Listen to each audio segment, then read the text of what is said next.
Last month, I was on my way back from visiting my parents in the countryside. It was a long drive and a storm had rolled in, making the night pitch black and the rain so heavy I could barely see the road. I was driving through a remote, wooded area when I realized I had no signal on my phone and was running low on gas. I needed to find a place to stop and wait out the storm. After what felt like forever, I saw a dim light through the rain. As I got closer, I saw it was an old, run-down motel with a flickering vacancy sign. I pulled into the lot, relieved to be off the road. The place looked like it hadn't seen a guest in years, but I didn't have much choice. I ran through the rain to the office, where an old man was sitting behind the counter. He looked up as I came in, his eyes tired but kind. I asked for a room and he handed me a key to room 12. "Stay inside," he said. "Storms like this bring out all kinds of things." His words gave me chills, but I brushed it off as small town superstition. I grabbed my bag and hurried to my room.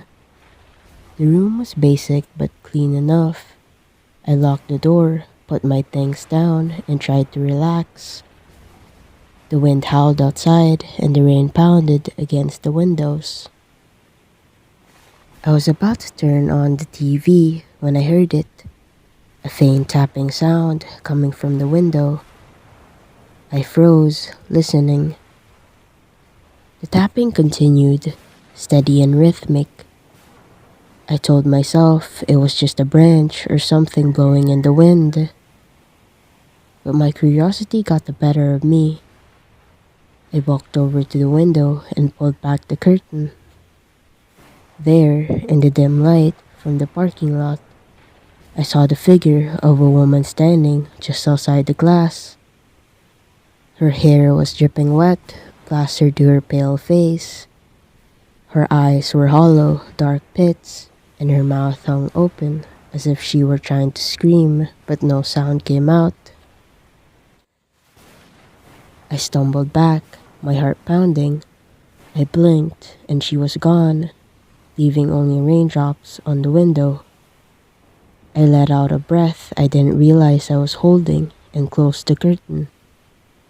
But the tapping started again, louder this time. My heart started to race. I turned away from the window and tried to shake off the feeling of unease.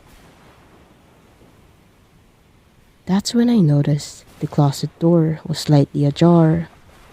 I knew I hadn't opened it. I walked over and, with a trembling hand, pulled the door open. Inside was empty, just a few old hangers swaying slightly, as if they'd been disturbed. I shut the door firmly and backed away, trying to convince myself it was just my imagination. I got into bed, hoping to sleep off the weirdness of the night, but then I heard it again, the tapping, followed by a soft, scratching sound, like nails on wood. It seemed to be coming from behind the closet door. My heart pounded in my chest as I stared at the door, expecting it to burst open at any moment. Suddenly, the power went out, plunging the room into darkness. I grabbed my phone for the light, but the battery was almost dead. I could still hear the scratching, now more frantic and insistent. I knew I couldn't stay in that room any longer. I grabbed my bag and made a run for it, racing down the dark, empty hallway to the lobby.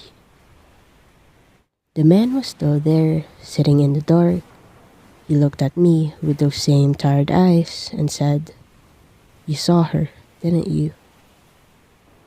I nodded, too scared to speak. He sighed and said, "This place is old. It has a history. Sometimes things come back." things that should have stayed gone. I didn't ask for details. I just got back in my car and drove away, not caring that I was low on gas. I drove until I found a well-lit truck stop and stayed there until morning. I don't know what I saw or heard that night, but I haven't driven through that part of the country since. The memory of that pale, hollow-eyed woman still haunts me, and I always think twice before stopping at any old, creepy motels on a rainy night.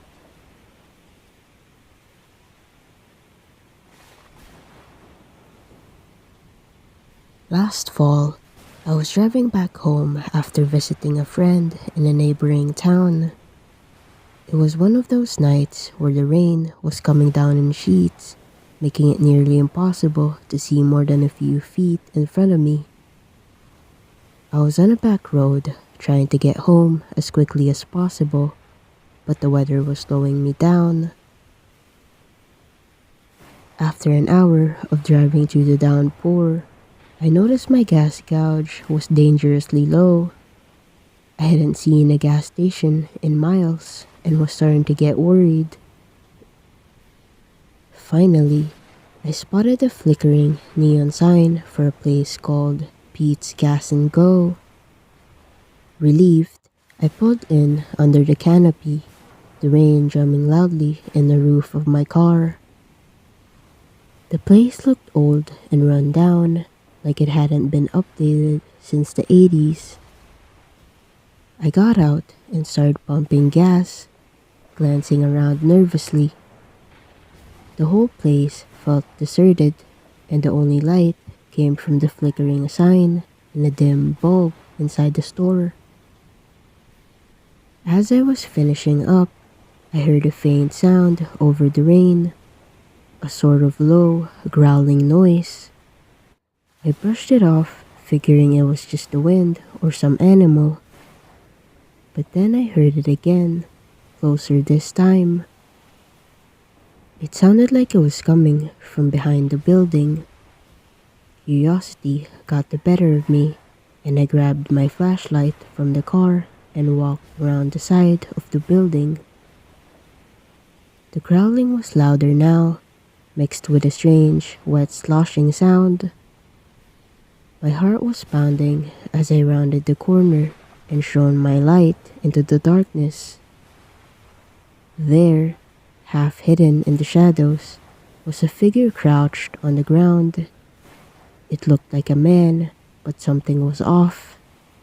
His clothes were tattered, and his skin was pale and slick with rain. He was hunched over something, making those horrible noises.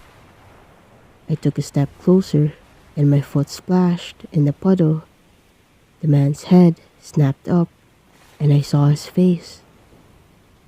Gaunt, with hollow eyes that seemed to glow in the beam of my flashlight.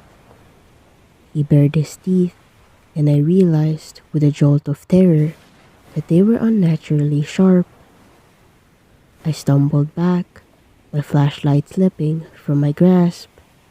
The man, or whatever he was, started to move toward me, crawling on all fours with a disturbing, jerky motion. I turned and ran, my breath coming in ragged gasps. The rain pounded down, making the ground slippery and treacherous. I reached my car, fumbling for the keys with shaking hands. I could hear the thing behind me, its growls growling louder and more frenzied. I finally got the door open and threw myself inside, slamming it shut and locking it. I started the car and tore out of the gas station, the tires skidding on the wet pavement. As I sped down the road, I glanced in the rear view mirror. The figure was standing in the middle of the road, watching me with those glowing eyes. I didn't slow down until I reached the lights of the next town, my heart still hammering in my chest. I pulled into a well-lit parking lot and just sat there for a while, trying to calm down. I never found out what that thing was, and I never went back to that gas station. Now, whenever I'm driving at night, especially in the rain, I can't help but think about those hollow eyes and the terrible growling. It's a memory that still haunts me, and I always make sure my gas tank is full before hitting the road.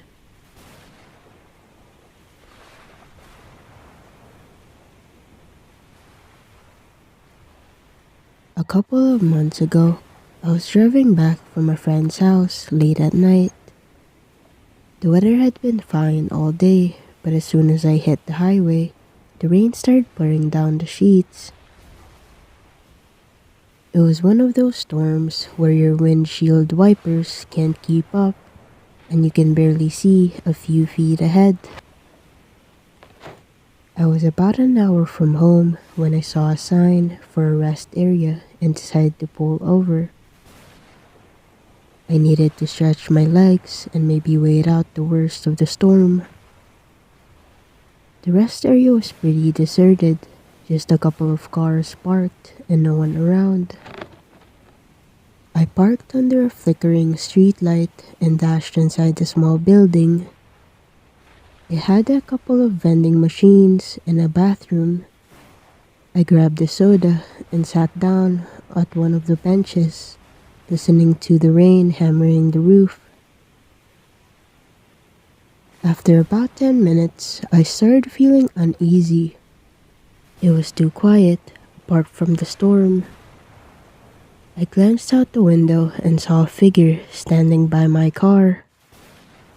It was hard to see clearly through the rain, but it looked like a man just standing there staring at my car.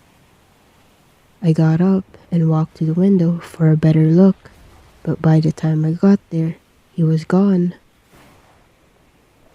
I told myself it was just a trick of the rain and shadows, but I couldn't shake the feeling that something was off. I decided to use the bathroom before heading back out. The bathroom was old and grimy, with flickering fluorescent lights. As I washed my hands, I heard the restroom door creak open. I looked up into the mirror and saw the same man standing behind me. He was soaking wet, his clothes clinging to his thin frame, and his eyes were dark and empty. I spun around and he wasn't there. My heart was pounding, and I quickly dried my hands and left the bathroom. The rest area was still empty, and I hurried back to my car, glancing around nervously. As I got in and locked the doors, I saw him again, standing at the edge of the parking lot, just staring at me. His presence felt wrong, like he didn't belong there. I started the car and pulled out of the rest area as fast as I could. Driving back onto the highway, I kept checking my rear view mirror, half expecting to see him following me. The rain was relentless and I just wanted to get home. After about 10 minutes, I started to calm down, telling myself it was just my imagination. Then, my headlights caught something on the side of the road. The same man was standing there, his dark eyes fixed on my car. There was no way he could have gotten there that fast. I sped up, my heart racing again. For the next half hour, every time I thought I was alone, I would see him again, standing by the road, watching me. It was like he was following me, but he never moved. He was just there. When I finally got home, I bolted inside and locked all the doors.